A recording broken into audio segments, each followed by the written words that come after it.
Hello, good evening, good morning, good afternoon. I mean, wherever you're watching us from, depends on where you're watching us from.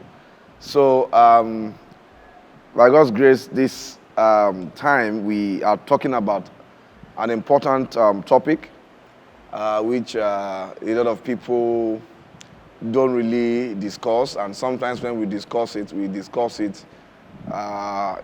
our small groups, behind the church. And I think it's something that we should be free to discuss. Of course, if it's affecting the church, I believe that is something that we should talk about.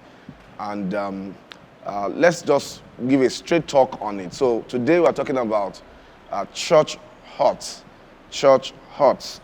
And by the grace of God, I have with me in the studio today, Pastor Rotimi Bolaji, the Metropolitan Pastor, House on the Rock, Abeokuta.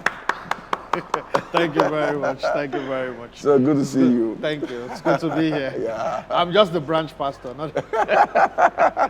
So good to see you. Thank you, I sir. know that behind the scene we've had to discuss this a few times. Yeah. And I just thought that it would be good for us to discuss it and on at least on the air, so that we can put the word there. Maybe there are people that's affected negatively, because I discovered that a lot of people have stopped going to church. A lot of Christians have, maybe not a lot, but many have stopped going to church because of this church hurt. And I discovered that even in this, it's common with the new generation. The millennials and the Gen Z. Yeah. And sometimes I see because of the way their parents, some of them, they were trying to fight for their parents. Some of them just see maybe the way they are. For instance, I think I knew one like that I can't remember the story very well, but the church, the mom used to be a very, very committed person in the church. I think maybe a deaconess or something.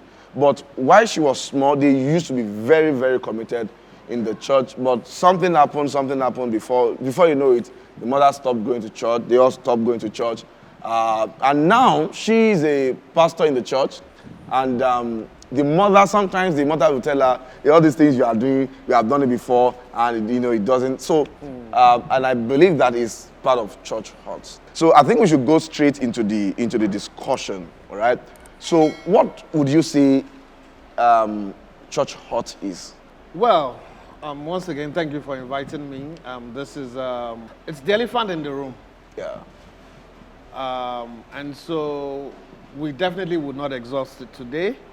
It was not exhausted in the days of Jesus Christ. Yeah. But it's something that periodically we need to sit down and see how we can help each other. To the best of my knowledge, church hurt simply means somebody picking an offense because of what was done to them within the church setting. It could be emotional, it could be psychological, sometimes it could be physical. The physical part, it's not too common. Yeah. But emotional, psychological tends to be common. And you sit down with people and they have stories, regardless of the denomination, regardless of the generation.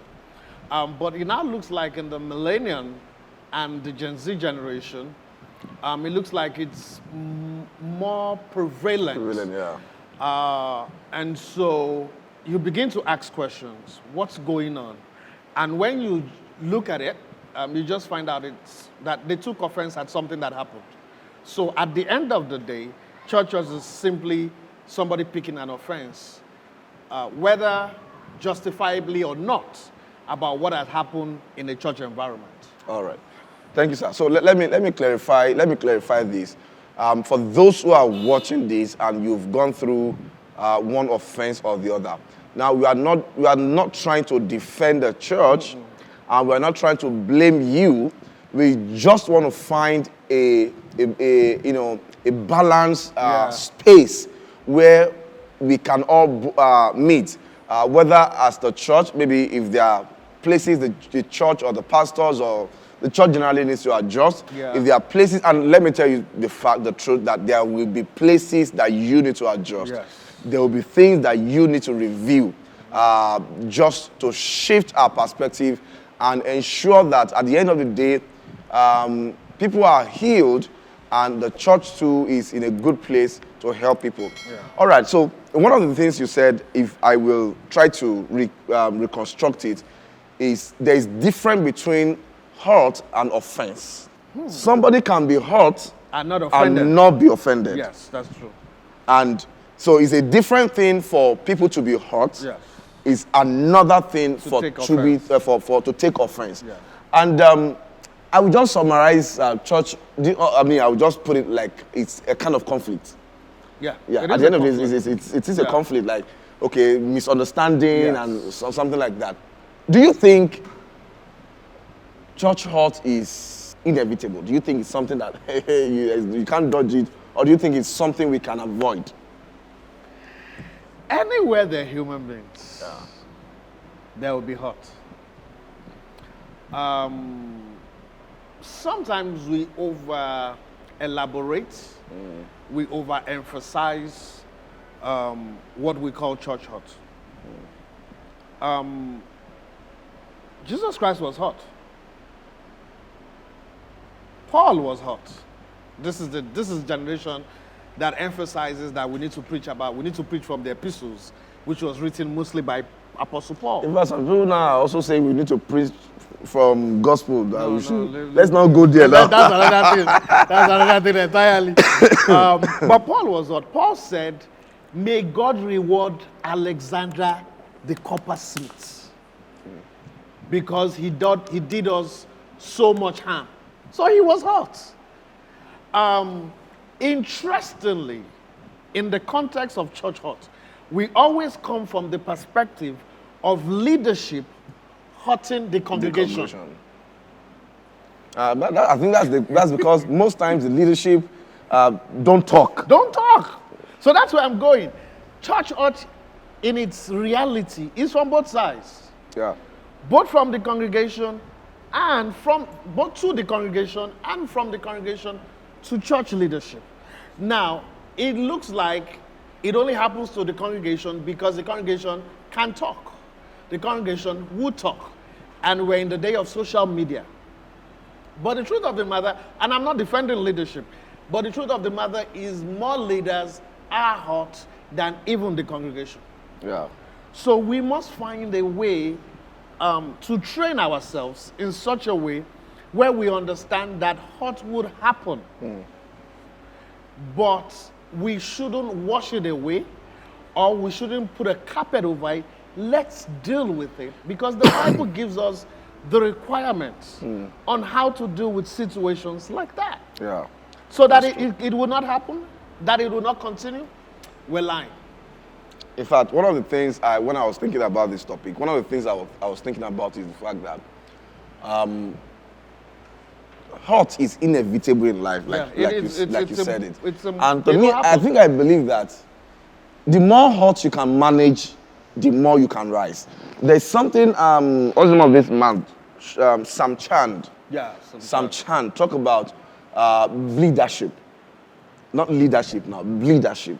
And he was saying that it is how much you can bleed as a leader that will determine how much you rise. And I think T.D. Jakes also said it, that you cannot rise above your pain. Yeah. And I think, for instance, let's take from the leadership aspect now. There are pastors, and this is very practical. I've seen it happen, and in fact, I'm still seeing some. I've seen some pastors who could not grow because more than 50 members because they were hurt. Yes. And they were offended. Yes. And it doesn't matter how much they preach or how much they fast.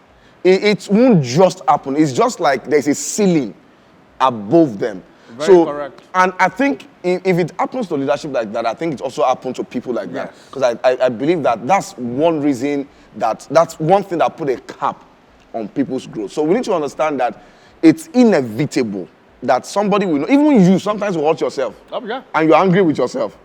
And in fact, there are many people who are not moving forward because they are offended by themselves. They can't forgive. They can't forgive themselves. So they can't move forward.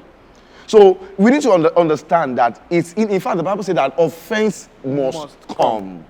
Now, how you handle it is a different thing. So in life, you need to know that offense will come. So the management of the offense is what is important. Now, let me ask, what do you think is responsible for offense? Now, we talk about hurt is different from, I can be hurt and not be offended. Yeah. In fact, I think for somebody like me, I think I've mastered hurt so much that it's impossible, almost impossible for somebody to hurt me. But offense, why do you think, especially we see more of it, some of the things that happen to our own parents, that they will not even think about it. If half of it happened to this generation, they've left the church already. Oh, yeah. So what do you think happened? What's responsible for people taking offense? There are a plethora of things. I think we got to a stage, let's use the Nigerian context.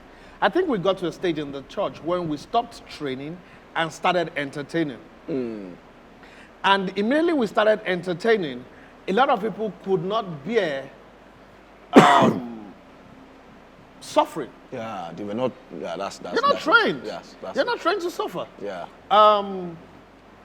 But if you study your gospel very well, if you study your Bible very well, whether you study Old Testament, New Testament, whether you stay with the epistles alone, you would see that suffering is part of Christianity. If you don't suffer, you can't build a stamina. Yeah. If you don't go through some negative things, negativity builds your stamina. Suffering builds your stamina, whether it's building your spiritual stamina, whether it's building your physical stamina.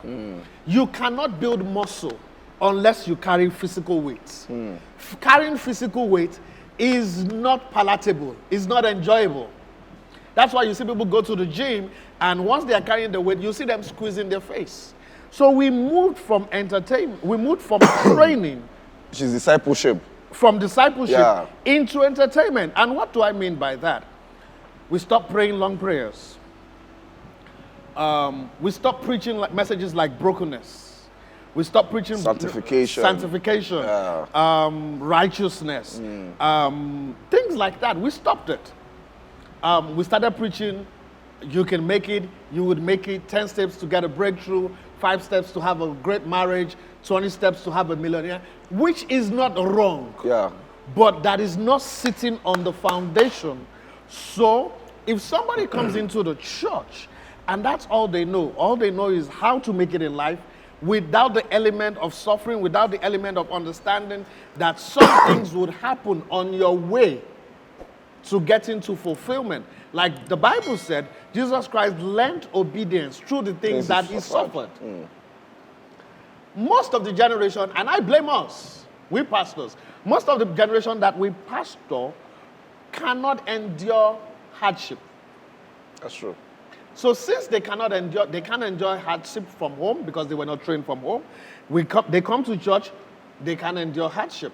And so when something happens in the church that they don't like, which would happen before you die, many times, they move back. They move to my church from your church. My house on the rock. So outgoing pastor, down to earth pastor, encouraging pastor, saying the things that this generation wants to hear. Once I hear that, I know that you are in trouble. So they're not built up. So when because what is a hurt? A disagreement. Can I also say something? I might be jumping ahead of ourselves, but can I say, if you analyze most church hurt, and I'm not saying some of them are not evil or they're not justifiable, but most of them, from survey, it's simply a disagreement. Yeah. It's simply a disagreement that we could have sat down and talked to, or somebody trying to impose their agenda in the church. Yes. And unfortunately, maybe leadership did not know how to handle it, so they blotted out, and it became a hurt, and they took offense. I'll give you a very good example. I know a pastor who the member took a hurt against the pastor and she became offended because the pastor just defended his wife. She was trying to harass the wife. She was trying to be insubordinative. She was in disobedience. And the pastor said, no, I'm not taking that. And went all out to defend. And she took offense and left the church. Now, if she creates the same character in the church that she is in now, the pastor will still stand up and defend her. Then it will no more be that pastor, it will be pastors. Yeah. Yeah. So I believe that if we're going to minimize it, not stop it, we have to train. I think I agree with you. We have to train. I agree with you. One of the things I believe is the foundation of church hurt, so to say, is immaturity. Yeah. Spiritual immaturity. When people are not matured. And for some reason, I think that the way we read the scripture in this generation, it baffles me. And I keep telling people that some of us, if we see Jesus, like if Jesus walked in our day, we will not believe in him. Oh yeah, we can. Because the way we paint Jesus today is like he's a nice guy that is just, and looking at the example of David and Saul. David was a man that was loved by many, but Saul hates him. And several times Saul tried to kill him. Yes. And and there is no time when David will say any bad thing about Saul. Even though he knew that, he was tormented by demonic spirits. Yeah. He was after his life.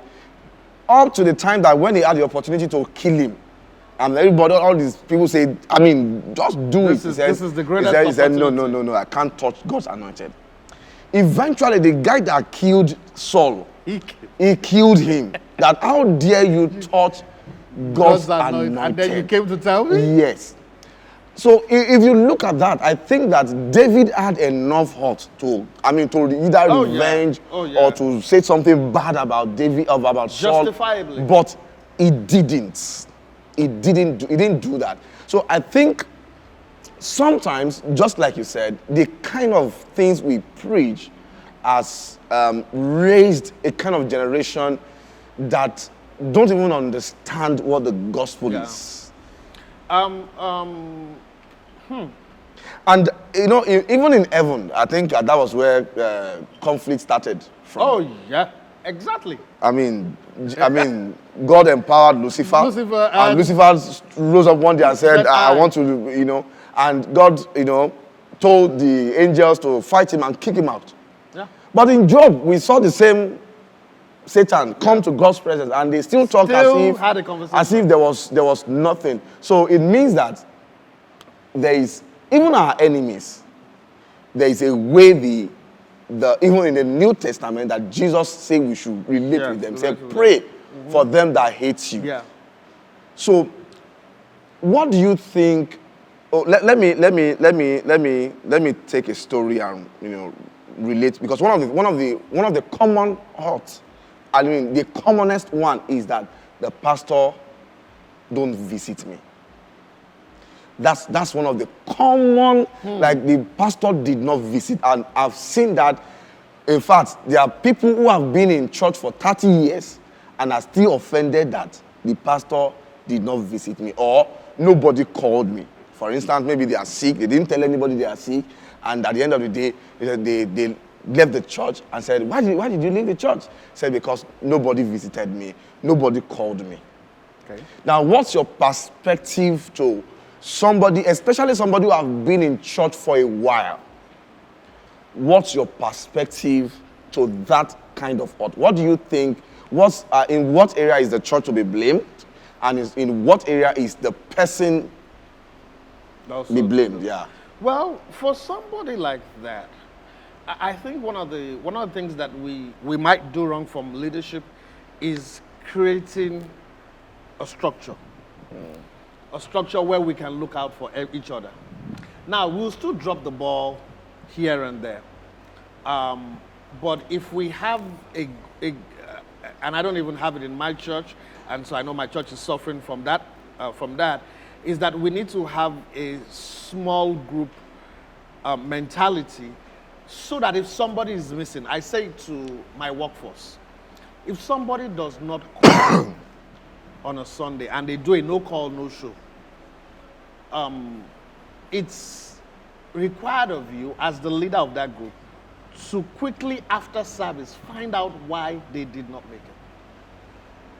Now, and once you find out, and it's something like I was sick, I had an accident, God forbid, or something happened, I lost somebody in my family, it's now upon you as leadership to take care of it, but also transfer the information to the leaders above you.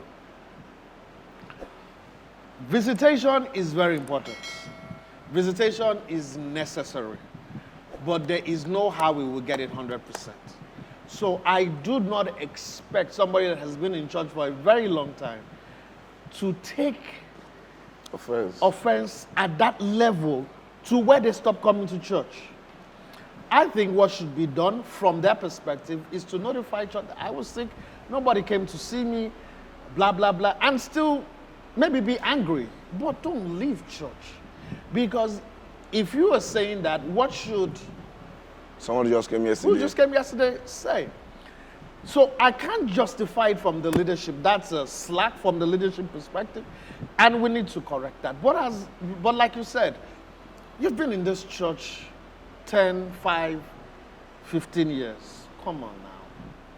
Because as an outsider in that kind of scenario, I'm going to be asking some questions. In fact, I have a prime example. Somebody came to me and we were talking and said, church doesn't feel like home again. It used to feel like home before. It doesn't feel like home again. It felt like a family. It doesn't feel like a family. So they live in church.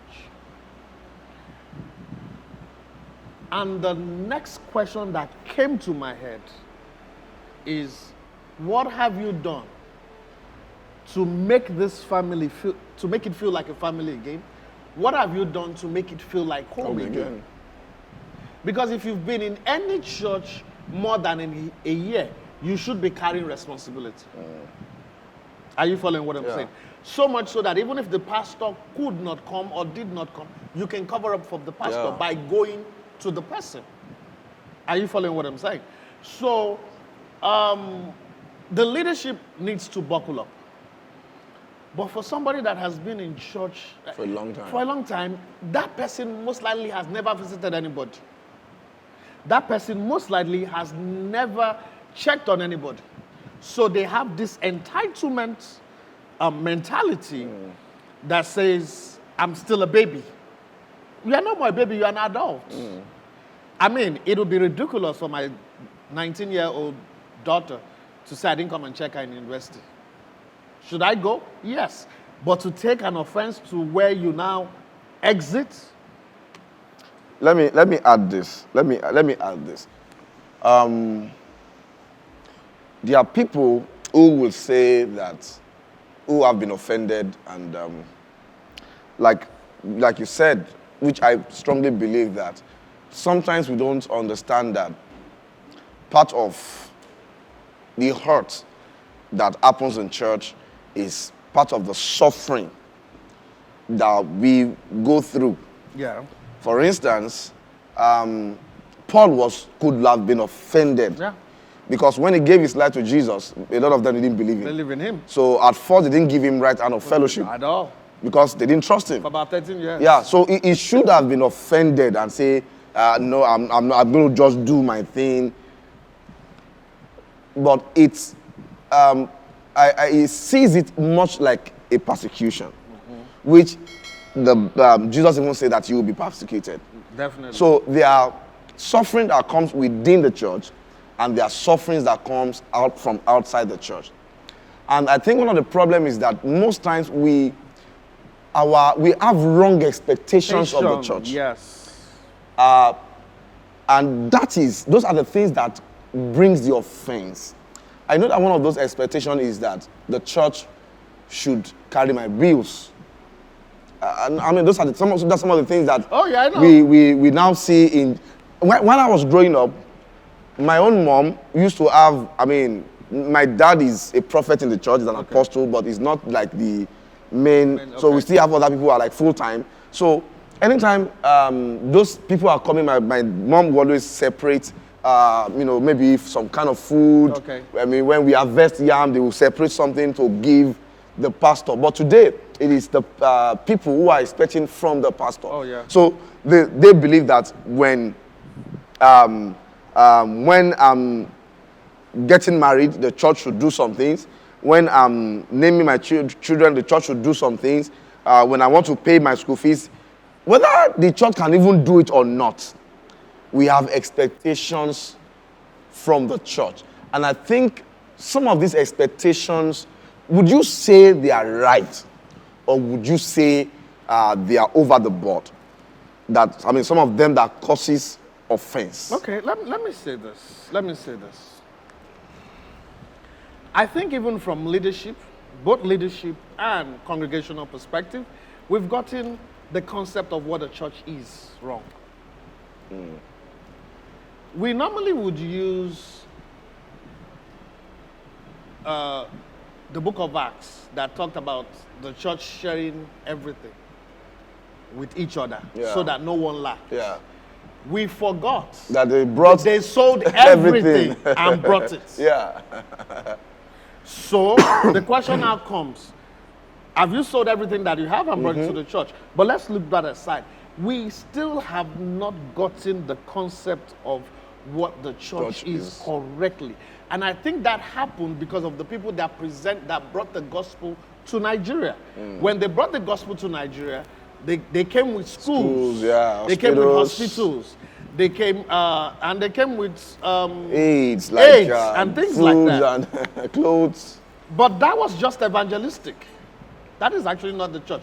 Am I saying the church should turn away from being evangelistic? No.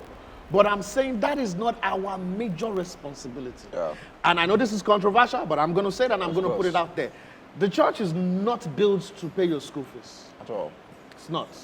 The church is not even a charity organization. We register as a charity organization because of governmental structure. The church is a training ground for you to know how to handle your eternity and how to handle your time. It's a training ground. It's I call it a military training ground. That's what I call it.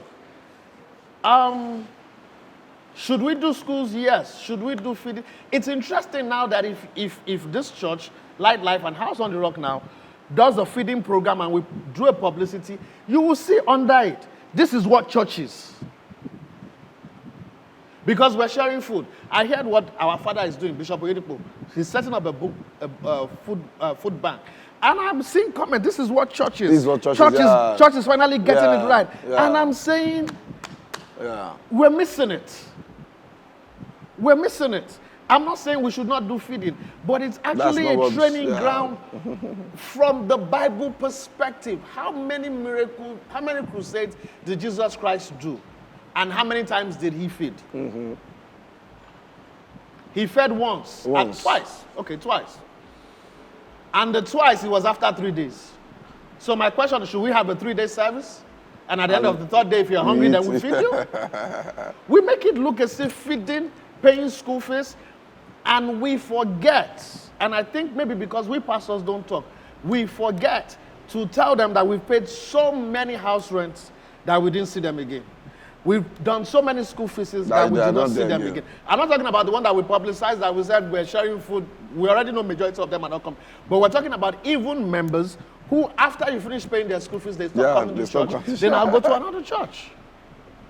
So how do you, this church hurt thing is very big because, like I said, we bring it from the congregation perspective.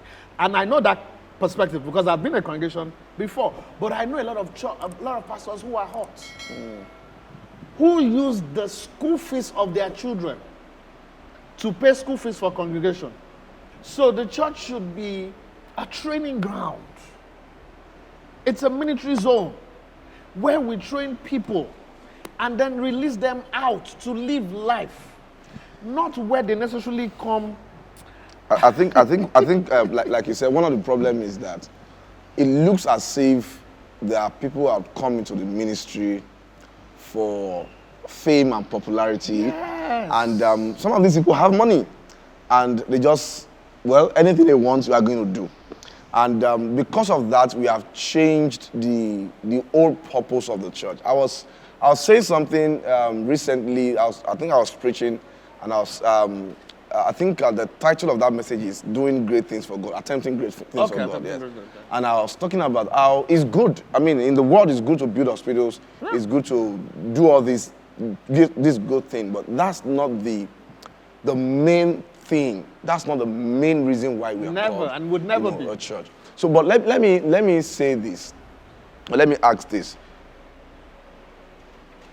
because some people think that there are a lot of people today who feels like they've been hurt and they've gone from one church to the other, and maybe this pastor did something, another pastor did something, and that eventually some of them retracted and they worship online. Yes. You know, most of these people that worship online, most of them is not because they are too busy. Yeah. Most of them is because they couldn't stand hurt. They are so sensitive to anything. Yeah. And they are easily offended. So they don't want to go to church. So they just want to stay online and just watch. And you will hear things like, I love God. God is my father. I'm spiritual, but I don't do church. Again, I love God. I'm spiritual. Some of them speak in tongues. Yeah. Some of them join online prayers and platforms. Yeah. But when it comes to go and serve in the church, when it comes to go join the service in the church, when it comes to belong to a community in the church, they say, no, I love God, I'm a Christian, but I don't do church. I don't like church wahala. So I don't like church wahala, or I don't like church people. Church thing, you know. Do you think, is it possible that you love God and you don't like the church? Is it possible that you are spiritual, but you are careful about the church? You stay away from church. Those combinations, do they work together? You see, a lot of times, I would answer your question, but I'll start from the back. Most of the time, we take our opinion as the gospel. Somebody asked me, is tattoo wrong? Is tattoo a sin? And I asked the person, are you asking for my opinion or asking for the Bible opinion? I mean, the Bible command or instruction about it. Whether I'm hot or not, whether I take offense or not, the Bible knows that it will happen. And knowing that the Bible already told you, do not forsake the assembly of fellow brethren, as it is common to some people. So you cannot tell me. You can love God, though. You can be spiritual, but you're not a Christian. You're not a Christian. Because if you're a Christian, you would obey the instruction. Yeah. Now, this is my problem. And I can get crucified for it, but I'll say it. You come to church how many times a day? How many times a week? Max exaggerated number, 10 hours in a week. That's all. 3 hours on Sunday. If you come midweek, maybe another 3 hours. So I'm giving you the benefit of another extra 4 hours. 10 hours a week. But you go to work on Monday, you go to work on Tuesday, you go to work on Wednesday, you go to work on Thursday, you go to work Friday. Sometimes they even you go to work on Saturday. Sometimes they call you and you cuss your boss out, but you still go to work. Yeah. They give you query, you don't like it, but you answer it and still go back to work. The person sitting next to you, you don't like them from, in fact, if not that the fact that you will go to jail, you would have shot that person. But you still show up every morning to that job, and you still say yes, sir, to that boss who is looking for a loophole to fire you. Take work a little to the side. If you are a student, you go to school almost every day. You don't like that teacher, but you're that lecturer. Yeah. But you're going to be there for 4 years, and you keep going. So I am asking a question. if you could build up stamina to be able to go to work for the rest of your life, how can you not build up stamina to come to church? And it's not the church that hurt you. I'm sorry, we use the church, but it's not the church that hurt you. It is somebody in the church. So how can you use the hurt of one person to categorize everybody and say it's a church hurt? Church didn't hurt you. If we're really going to be honest, church did not hurt you. It is somebody in the church.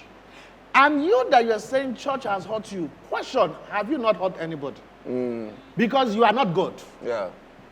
But the person didn't say anything. The person just took it as, okay, it's part of those things. Let's continue our friendship. Maybe I won't give you as much access as I used to give you before.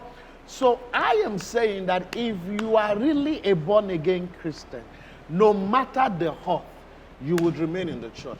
Except if it is dangerous to your health or it is a sin. It's possible for somebody in the church to have committed a sin and the person is a leader, maybe a pastor, and you're like, no, I can't sit under this person. Even though if we sit down with you for a few days, we'll find a sin with you. But I understand you, so you want to move to another church and serve in another church. But you cannot be close to anybody or a group of people anywhere, whether in the church, outside the church, that there will not be conflict, that there will not be hurt. It is impossible. Yeah. And it's impossible for you to say you love God. It is impossible. And you know, some of the things... It is impossible. Sir, sorry to cut you short. Yeah. If you really love God, you forgive. Yeah. Exactly. Because the evidence that you're a lover of God is that you're a forgiver. And that if you love God, you will defend the church. Yes. You cannot... My father hurts me. My biological father. But I'm not going to come out here and talk about my father negatively. Even though I'm beefing him. I might not even be talking to him. So I'm not going to go out and say church people. Which is the same thing with siblings. I mean, there are times that you and your siblings, you have... But you still defend them if anybody is... When we get in the room, we can shoot ourselves, slap ourselves. But outside, no. Yeah, there's this pastor friend of mine some time ago. You know, those were the days of the time of Daddy Freeze. Okay. When the argument of this thing there. is still, you know, it's still hot. Okay, what's hot? So there's this pastor who joined the bandwagon of people attacking the church, and he's abroad, and so when the few time we had time to talk, I will defend the church. I will tell him, you don't really actually know what it means to do church here. You might say, oh, church is doing this, church is doing, but pastors are doing the pastor. But how many? When you look at the statistics, it's just a few that you will say are doing this. Majority of us, I know it's not easy to be a pastor. So for me, if anybody tries to say anything against the church, I always defend the church. And I believe that if you are truly a Christian, you will defend the church, irrespective of your heart. I agree. Irrespective of the conflict you have with anybody. Because the church is the body of Christ. And you are part of that body. Now we can offend ourselves. Jesus was saying that, he said, if we as brothers, we can't settle our own problems. He said, how dare we go to the worldly judge? He said, don't you know that you are going to judge angels? Yeah. So I think sometimes Christians, we don't really know who we are.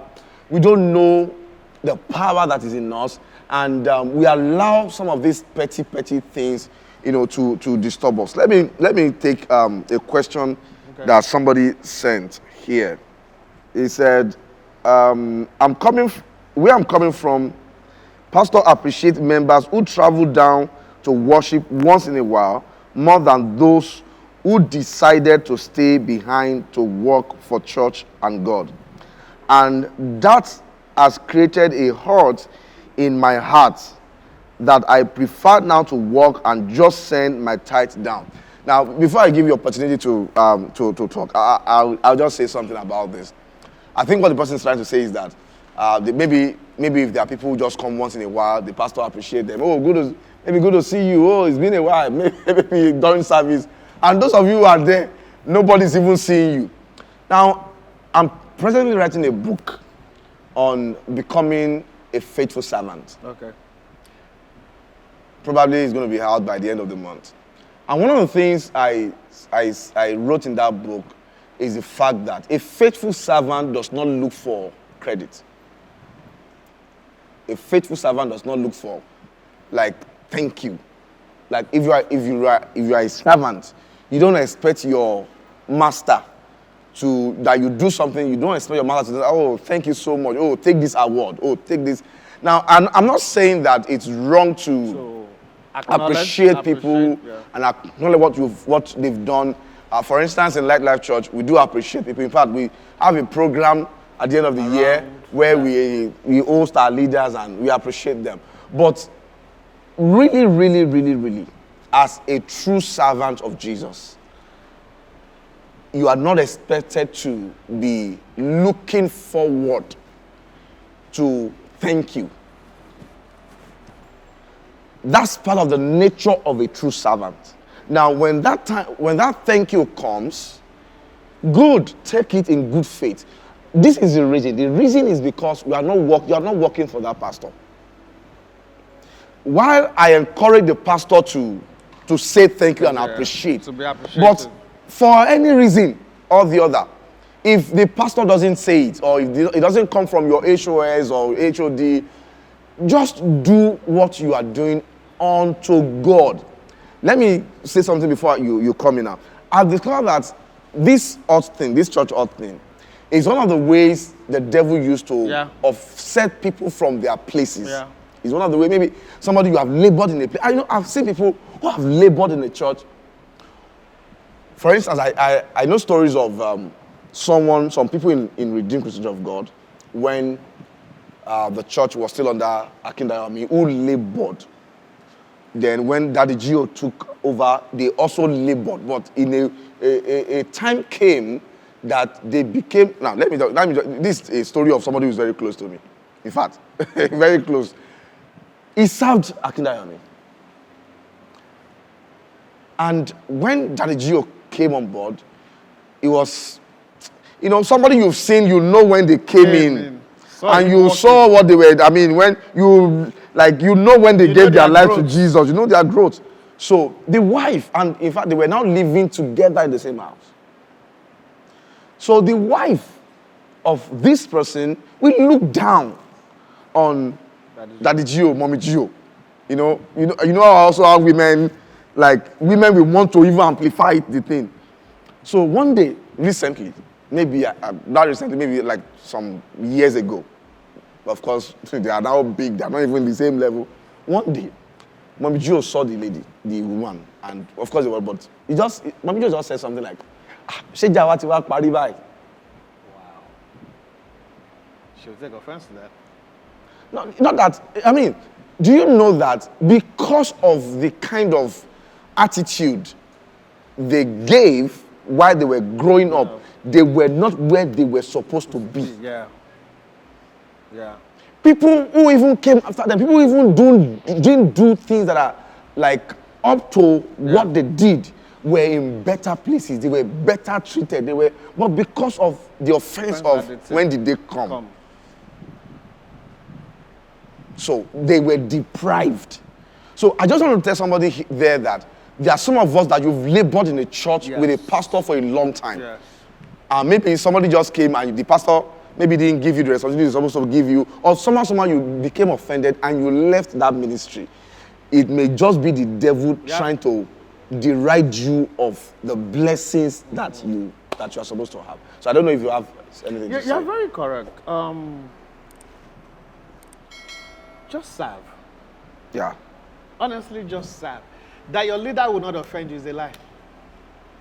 Except it's a lie. That you will not offend your leader is a lie.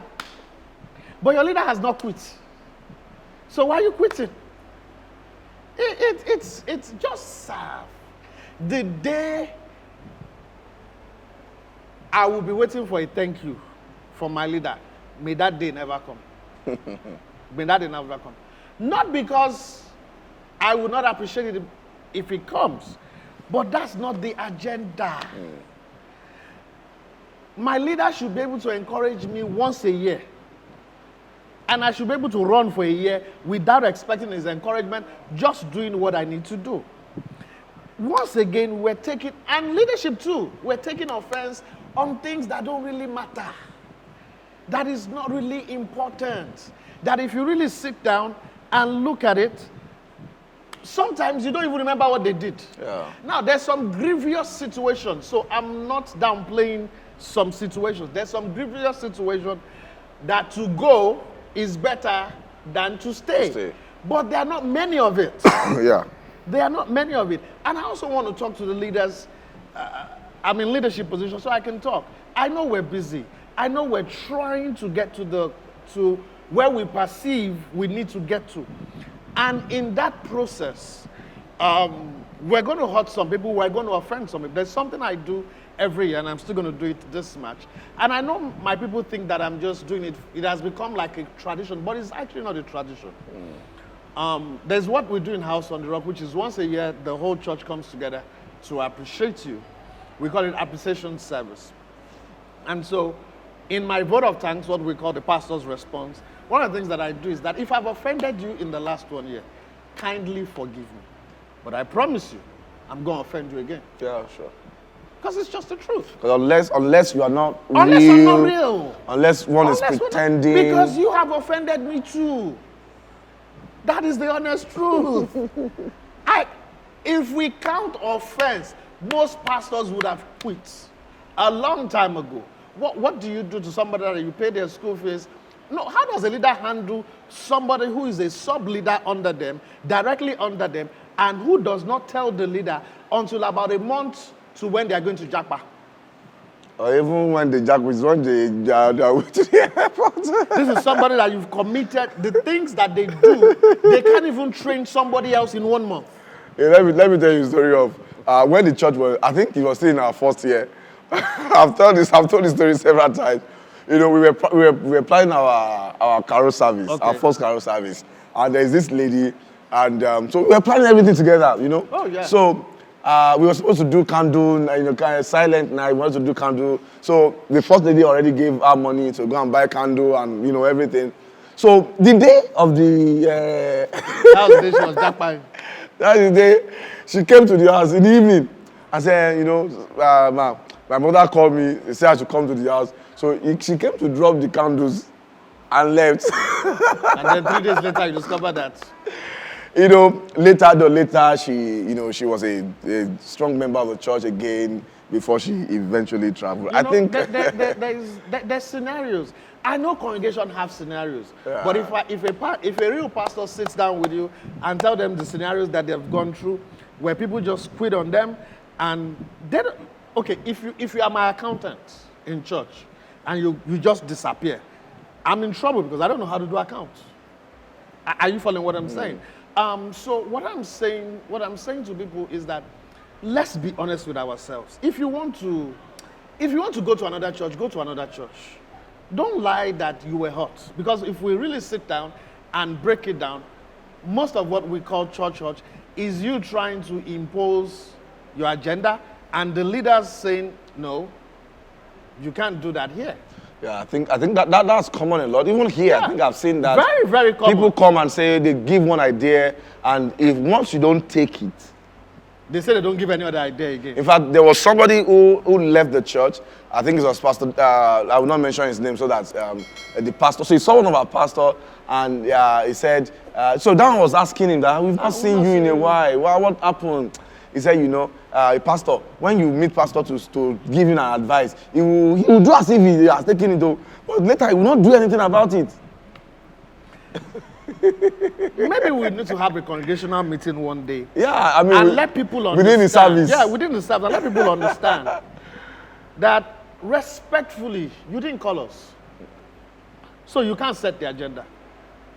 Respectfully, we are going to have to set the agenda based on what we hear from God. Now, we are going to come to you that this is what we're trying to do. How I need your guidance. How do you think we can do this successfully? But because you have shared your opinion, does not mean I'm going to use it. Yeah, people get offended when they that one is even paramount. People get yes. offended. Let me give you another one. Somebody that has been in church for a while gives an opinion. You don't use it. Somebody that just came yesterday gives an opinion, You you use use it, they will die it's because that person has money. Okay, so a question was asked. So the church usually celebrates people during their birthday. So there's this person that her birthday was omitted. So when the person saw the person in charge of the birthdays, she told her that my birthday was yesterday and I wasn't celebrated. So the person reached out to the other person who designs the birthday celebration stuff and said, oh, this also person birthday was yesterday. Can you do something so that we can celebrate? So, so the person did the stuff. They celebrated the person. So, but later, the person who designs the graphics, that's like our Christian. That's something that Christian would have done, actually. So, the person now reached out and said, don't ever do that again. If somebody's birthday is not on the list, On the database. don't come to me to say I should design their flyer or something. So the person is asking, and he said when he saw the person on Sunday, he just apologized that, okay, I'm sorry. But what should she have done? Should she have ignored the person that said, yesterday was my birthday and I wasn't celebrated? What should she have done? So yeah, that's the question. Well, I think that person that transferred the information did the correct thing. Now, the person that the information was transferred to also did the correct thing in the sense that they posted the birthday. Now, they came behind to attack the person who sent the information. I would have said, there are two ways I would have dealt with it. Number one, I would have said, okay, I'm sorry, but what should we now do? Should we ignore the person because the person is not on the database? That's one. Two, maybe I would have escalated it a little bit higher than that person to say there's a problem here. Not even reporting the person. There's a problem here. Somebody is not on the database, but the person's birthday was yesterday or was last week. How do we handle Such people like that? Not even reporting whoever it was. Now, the other side of that story is that person, how does that person know that they were not celebrated on that platform if they were not on the platform? I think they must have been on the platform. So they must have been on the platform, but they did not They didn't see their information. Their information, yes. So that's the way I would have handled it. Either sit down with the person. I said, okay, I'm sorry if you're offended, but I just felt that this person is a member. So what do we do?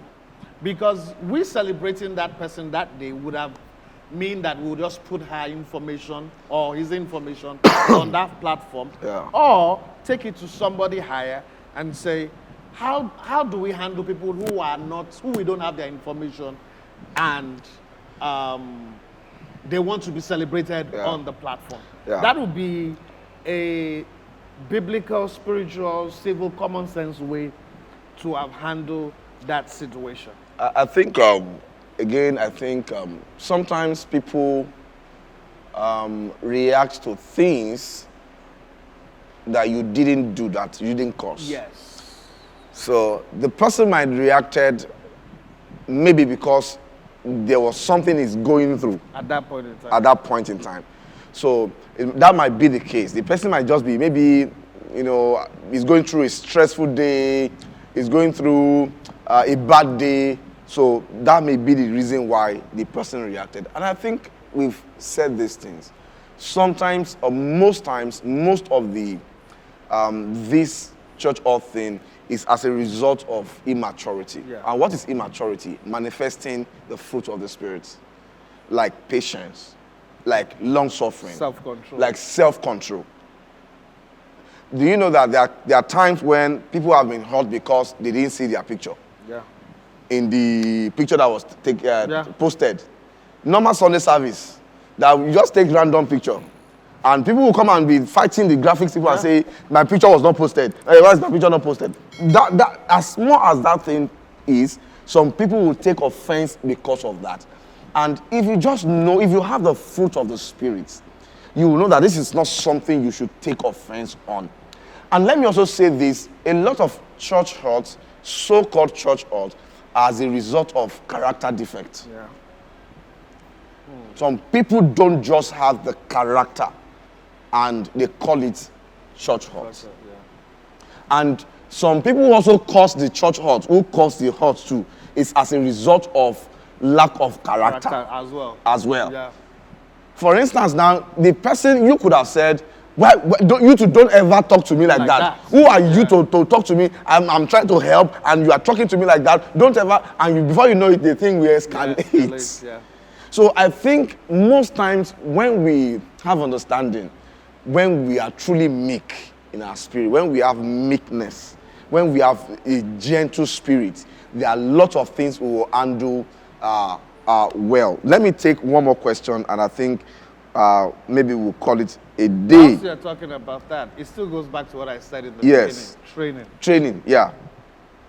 Yeah. We've taught a lot of people prosperity, but we never taught them the fruit of the Spirit. Mm. We've taught a lot of people prosperity, but we've never taught them character. Character. What in the secular world they will call emotional intelligence. You know, one of the things, I told you I'm writing a book. Yeah. One of the things I mentioned in that book is the fact that we have brought worldly leadership principles into the church. Oh, yeah. And one of those principles is the principle of, let me remember, one of the things I mentioned is the principles of seeing yourself as a big person, of being proud of yourself, and when you look at the Bible, what the Bible teaches is different. Yeah. So I think those are part of the things sometimes we motivate people, and part of the motivation is that no grief for anybody. That thing. No grief for anybody, and part of the no grief for anybody is what will bring offense. Yeah. And before you know it, there's an outburst of anger. And, I asked somebody a question one day. Person said, this call issue. They didn't call me. They didn't visit me. This was even a first timer. Wow. That when I joined this church, they didn't call. Nobody called me. I just joined, and I apologized. But I said to myself, in my meditation time, I said 25 years ago, who was calling? Who was calling? Anybody. When anybody, let's look for. Thank you. I never thought about that. Who was calling anybody? You joined when the there was church, no telephone. Yeah, you joined the church simply because the word was good. Yeah. And they pray. It was not even about praise and worship, because praise and worship. Some churches don't even do instrument. Instrument drums. Nowadays, if you don't have good praise and worship, I posted it 2 days ago or yesterday. I said, we've squeezed prayer into 10 minutes. Of course. We've elongated praise and worship to 30 minutes. But the Bible never said my house shall be called house of praise and worship. It said my house shall be called house of prayer. No, I'm not saying don't do praise and worship. But I'm just saying, can I even shock you? Some churches don't pray again on Sunday morning. I won't mention anybody's name. You come in, they do call to worship. They go into praise, they do like an opening prayer. They do praise and worship. The pastor preaches, and that's the end. They collect tithe and offering, and that's the end of the service. So you wonder why we have a bunch of immature people who cannot handle this situation. And I think that's the same reason an average believer today will go to about 6-7 churches before they die. Yeah, they're not grounded. Loyalty does not exist anymore because they're not grounded. I would do anything to get crowd in my church. Now, all it takes is for you to get the crowd in my church is to do maybe what I've done in a bigger level. So maybe I brought Nathaniel Bassi. And I'm bringing Nathaniel Bassi, I'm bringing the reigning one now, Moses Bliss, and all of that. All you need to do is to bring Travis Green, bring Don Moore, and then the crowd will shift. You shift, yeah. No foundation, yeah. Nothing. So they are not shifting because of prayer. They are not shifting because of the word. They are shifting because of music, immaturity. Those are one of the problems that we have. Leaders should know. And I think it's also, even now, the way leaders are raised. Yes. Many leaders too don't have that foundation We again. are not training them. Yeah. We give them microphone, they have a voice, we anoint them, we ordain them. I'm not trying to throw names around, but there's something Redeemed did in the 70s and early 80s. There's something Deeper Life did in the 70s and the 80s. If we don't do it, we're going to run into trouble in the next... We're already in trouble. So how to get to that trouble is to sit down and train our people. Somebody comes in, and because he's doing something, we give them a post. Those are the things that cause church. Because somebody's sitting down there that has been working day and night. But maybe the person doesn't dress the part. Maybe the person doesn't have Doesn't speak the part. Doesn't speak the part. We don't give them. That's what I mean by sometimes we leaders are at fault. Yes. We leaders have to accept that that's our job. We have to lead and bleed at the same time. We just cannot bleed on the congregation. Yeah. Do you get what I'm saying? That's our own cross that we have to carry. But it's also not democracy. So it's not because you have done, because you have been it. I have in Lagos Church, House on Rock, Lagos, there is a lady. Her name is Binkwe. She's been in that choir for over 20 years. She has never led more than once. And she's still there. All she has done is back up. I know. She is still there. One of my auntie in Redeem, she's over 70 now. She has been in choir in her 20s, and she's still in the choir. She's been in mass for choir 50 years. And I've not seen her led one day. She's still there. She's still in the choir. Her husband. She was the one that brought her husband to House on the Rock. Her husband is the assistant choir director. He's the keyboardist and assistant choir. She still has not led. So her husband did not even use his influence to give me the mic. One day, Pastor Paul had to say, in the service, that, wow, you are a servant. I've known you since the days of Muson Center. Backing up. So I told my choir one day, because I heard that rappers there, some people, I said, if you are waiting to lead, you might need to change churches. A lady, I think one of these days, a lady left the choir because the person they came with is now leading, and somebody told her that she's not going to ever lead. I can give you another one so that we can ask the last question, and we can go. There is another lady. Her name is Adetutu. She's in Daystar. I don't know if she has left Daystar now, but when I met her, she had done 20 years in Daystar. When this lady carries microphone and sing, you will know that. I mean, you can't even be a choir member in Daystar without knowing how to sing, because you are going to go through 4 auditions. Yeah. And it's voice audition before they finally make you a choir. She has never backed up. You know what her job is? Her job is to make sure that that rope is clean and is ready for everybody. And she has done it consistently at the time I met her, she had done it consistently for over 15 years. That's leadership problem, where we think that you must lead. That you thinking must that the function is on the... No. Do you know why we have a multiplicity of churches now?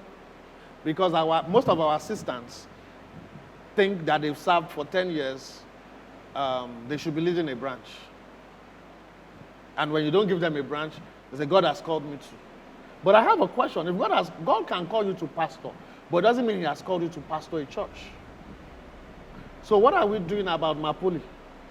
Who is the pastor of Light Life for Mapoli? Whose responsibility is just to make sure that Mapoli students are here? Who is our pastor that his major evangelistic job is to make sure he gets the corporate people into church? He's not looking for mic. He's pastoring. Pastoring is not preaching. So those are from the leadership side, that sometimes we create to the congregation that creates hurt for the congregation. So I'm trying to balance it to not say everything is not about congregation has their own. It's normal. But those of us that are leaders too, we have to train right. We have to train correctly. And we have to let people suffer. Yeah. In fact, let me use that opportunity to invite, if you are watching this, I'm using that opportunity to invite you to our Higher Life Conference. Exactly. And the theme is, thank you, the theme is the suffering, the cross, and the glory. So I think that's one message God is bringing back into the church. It needs to come back. That's one message God is bringing back. And the in fact, I'm taking it be lower than that. Once we finish appreciation, I've kicked it off a little bit last year, but I'm now going into it extensively. You will be shocked at how many people, whether we have 200 people, whether we have 200,000 people, who do not even know the function of a pastor, who do not know what it means to be a member of a church, who does not know what a church is and their responsibility. Some people think their responsibility in the church is just tithe and offering and to show up. They don't know because we don't teach. So I'm taking it lower before we even get to the cross. Or rather, how do you say it? Suffering. The suffering. Let's even go further down. Then we now get to the cross. To the suffering. Because if you don't suffer, you can't get to the cross. And if you don't get to the cross, you can't get to the glory. So, what would be your departing word? My departing word would first go to leaders. Be godly. Exhibit the fruit of the Spirit. You would be hurt. You will be disappointed. You will be betrayed. You will be talked about. You will be slandered if you are a leader. It comes with the glory of the job. But please, when you are hurt, when you are disappointed, when you are betrayed, when you are slandered, do not pour, do not bleed on the congregation. To the congregation.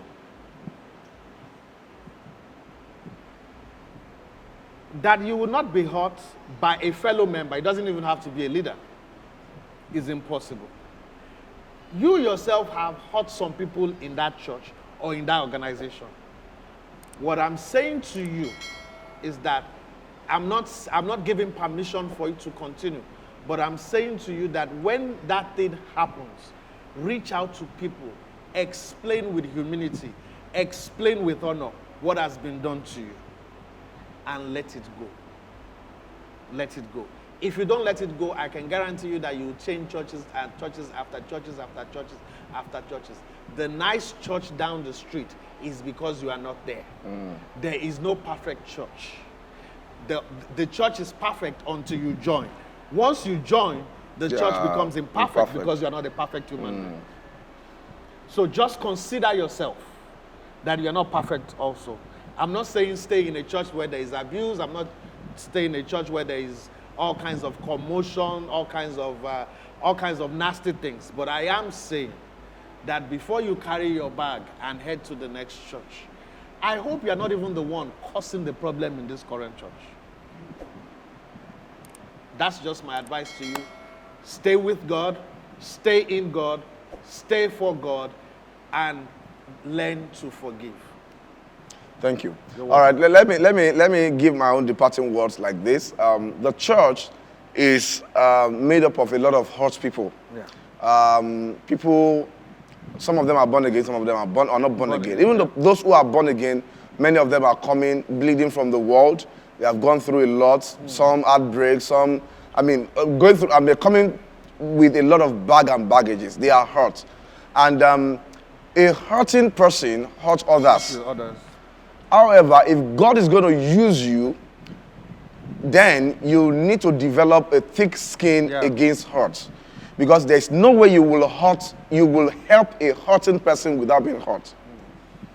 There's no way you will hurt a hurting person without being hurt. There are times I had some very stubborn members that they will even abuse me and even do something against me, but I didn't give up. Some of them today, they would thank me and say, Pastor, thank you for not giving up in those moments when I was even behaving somehow.